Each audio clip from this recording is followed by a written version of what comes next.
Hi friends, David here from Learn Stage Lighting, and today I'm really excited because I've got some consoles in front of me, some pieces of console here, and I want to walk you through lighting console layout for live music. Now, when we say live music, this could be a band setting, but it could also be a church setting. It could also be a DJ setting. Really, a lot of the events we do in lighting are live music, not everything. Okay, and we're going to cover those later in this playlist, later in this month. But let's talk about live music.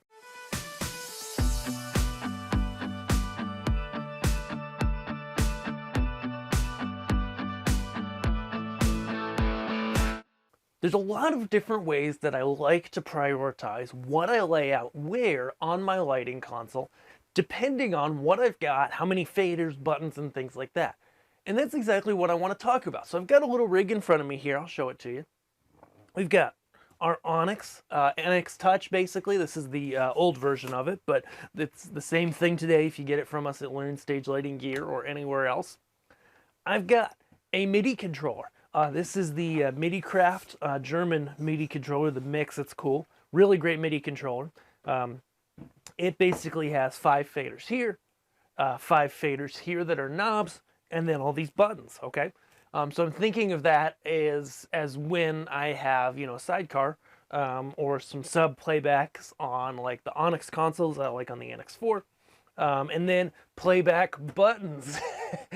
So my playback buttons today are being represented by this piece of scrap paper that I drew a grid on, because I thought I had a MIDI controller, then I didn't, so I ordered one. I ordered an Ovation Launchpad. It got lost, and so I said, you know what, I got to get this video out to the people.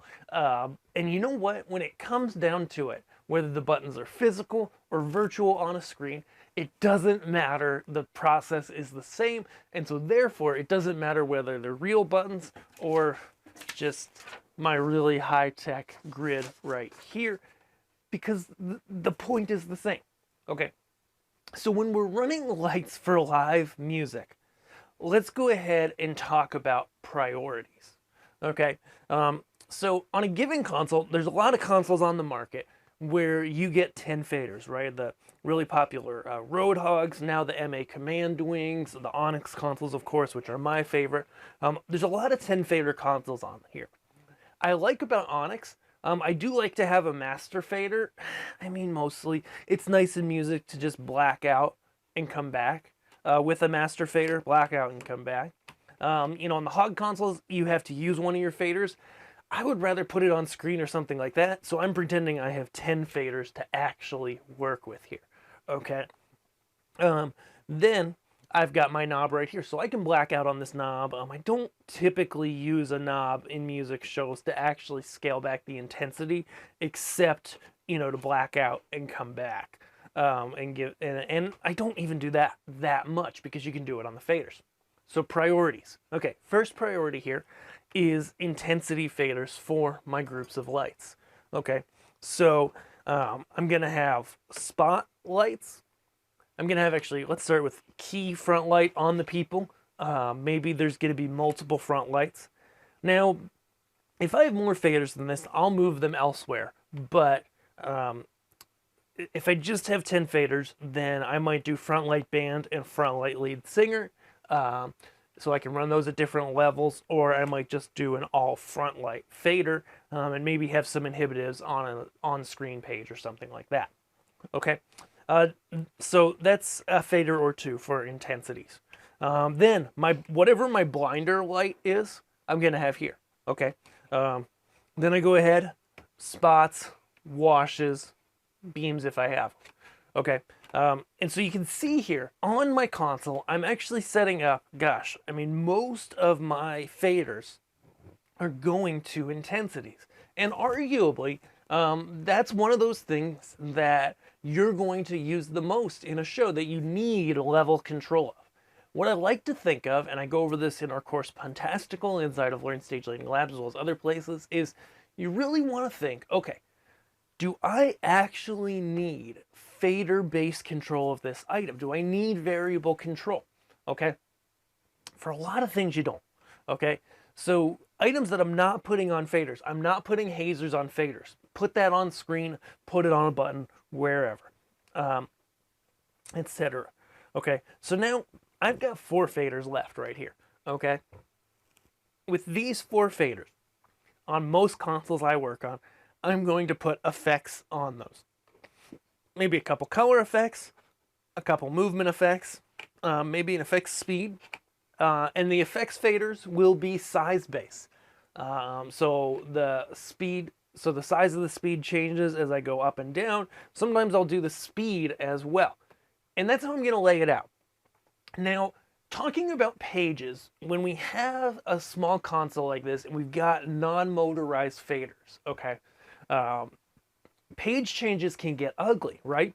Because you switch pages, you've got a fader active from a previous page and it sticks on, and then you get to the new page and you might have to move the fader in order to grab it or something like that.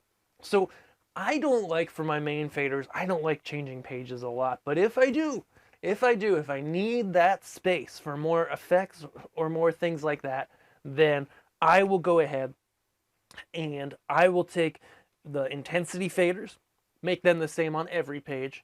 The effects faders, or the less important faders that I want more variation on, maybe I do a color, an intensity effect, a pan tilt effect, and another pan tilt effect, okay?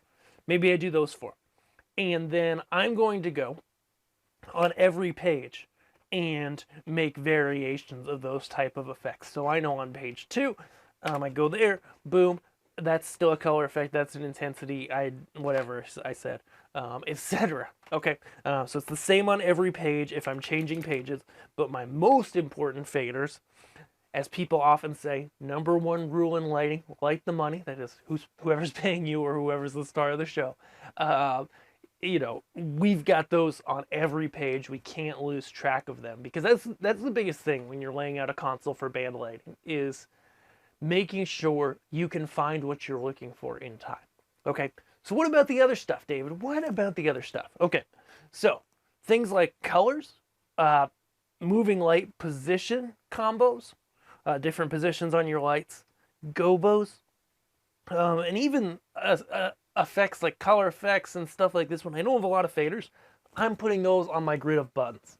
Okay, I'm going to go ahead, make the last button of every row a clear button that clears out the rest of the row. Okay, the rest of the row will be the same type of thing. So maybe individual colors, monochromatic, red, green, blue, cyan, magenta, yellow, amber, violet, color combinations for a few rows, pixel mapping, triggers, media server triggers if you got those, like in Onyx with their Dylos we use a lot, positions, gobos. I use button pages for a lot of things, and the biggest thing is always having a off or a release or what have you for that row. Depending on what it is, if it's a bunch of effects, then having an effect stop recorded at the end of the row. It's going to depend on your console. But if it's something like a gobo, having the gobo open at the end of the row. Always there, always ready to go. You can put it at the other end of the row, doesn't matter. But just something that will take over and stop whatever it is that's going on. I also, in the bottom corner of my buttons, I will often go and have like a master stop all effects. I will have a blue dump, I call it, which is just a blue scene, between songs. Pretty typical, or if the band stops suddenly in the middle of a song, they've got something slow like that, etc. Okay, so what do I do then when I have more space? Like if I have, 10 more faders, because this is 5 faders on the bottom, and this is 5 faders right here, okay? When I've got those abilities, now I can start to take some items, depending on the quality of the fader. If the fader's a decent quality, then I'm going to take my intensities, and I'm going to move them to the side. And actually, I'm going to set this up like the NX4 from Onyx. And so that's where my sub playbacks are here. And on those sub playbacks, especially on the NX4, these are motorized, the sub playbacks are not. Then I can go ahead and have, my bottom row faders, because that's easier to grab, have that be, you know, lead singer intensity, bass, guitar, whatever, etc. What I will do actually, just a little trick here, depending on console, I will have a lead singer wash, a all stage wash, and then the next couple faders, bass, guitar, keys, or whatever, will be subtractive from that all wash. So they'll be inhibitives, so that I can bring those down from the all wash instead of up. I don't know why I do that. It just feels smoother to me. Then on our other faders, hazers, I'm going to want control of, and fog if I've got fog on faders over here. If, and that's really going to depend on the room. Like if you're outdoors, you might just put them up on blast the whole show. But if you're indoors, if you have a fader for them, I like to put them on a fader. If not, put them on an on-screen fader, or do a couple buttons on your buttons page. That's haze of this percent, 10, 20, 50, 80, 100. That's a lot of buttons, but you'd have that ability to get that control. In a lot of situations, especially indoor, if the HVAC system isn't overly, crazy, and you get comfortable with the venue, then a lot of times you can just have it running on a cue in the background somewhere and never touch it during the show, or touch it very little. Again, the haze level thing really depends on your environment, but putting it on a side fader can really help. If I have lots of pages of faders, if I have motorized faders, say I'm on an NX4 and I also have these buttons over here that will flip back and forth to the faders motorized, then my primary faders are going to now be things that I want to get to the most. Okay, so I might take buttons on the side here first of all and do the positions on the moving lights, so I have quick control of those. Okay, I will go ahead and I will have different timings. I like to do different live times on here in Onyx. But then on my main faders, these are primarily effects for me. Okay, because effects are what I want to be able to ease in and pull back out, get that most control over, have faders for effect speed and size if that's doable, so that, maybe this is my speed fader. I like to do 2 speed faders if I can on the console. One speed fader is for intensity effects, one is for everything else, basically, pan, tilt, color, whatever. Actually, I do pan, tilt on its own, intensity, color, etc. on number 2. So those would be on every page, but then these ones would be different on all the pages. So a couple color effects, some movement effects, depending on your console. Like in Onyx, we've got a cue list type called Cue Blender that I use a lot, and I love. If you have that, you can stack multiple effects within the range of the fader. If you don't have that, that's okay. Just on different pages, you can now have different effects on that page, okay? The biggest thing for me when I talk about this to people is, if I'm punting, I'm running things to live music, I want to be in the fewest number of pages as possible, because changing pages leads to confusion, leads to slower reaction during a show. And I really urge people to keep it simple, keep it simple, dude. Kiss, right? Just be able to go in there and at the drop of a hat, the second something changes on stage, you're able to react. You're able to grab that proper control very quickly. And so because of that, I typically advocate people that are new to this, stick with one page. Don't change pages, okay? Of course, that can be tough when you have limited hardware. Thankfully, we don't see this as much anymore, but the old MA2 command wings had like 6 faders, right? Now, or was it 5? Doesn't matter. Yeah, I think it was 5 and an AB theatrical fader that you could use. Now they've, gotten better with that, but you still might find yourself in that position where you're really limited on the number of faders you have. So put the most important stuff there, put the rest on screen. The more you can get physical, the better, in my opinion, as long as it can be labeled, okay? But really the biggest key here is lay things out so that it's quick and easy to get to, so that when a song ends, you can also stop everything and get exactly where you need to go, And last but not least, that you can move quickly within your page and get to everything in a logical manner. If you enjoyed this video, head over, check out our other videos here on Learn Stage Lighting. We've got one picked out here for you. And if you're new to lighting, grab my free guide to begin with lighting over at learnstagelighting.com. It's customized to the type of lighting you're working with. And last, if you're looking to buy lighting gear and you're in the US, hit us up at learnstagelightinggear.com. We want to get you a personalized price.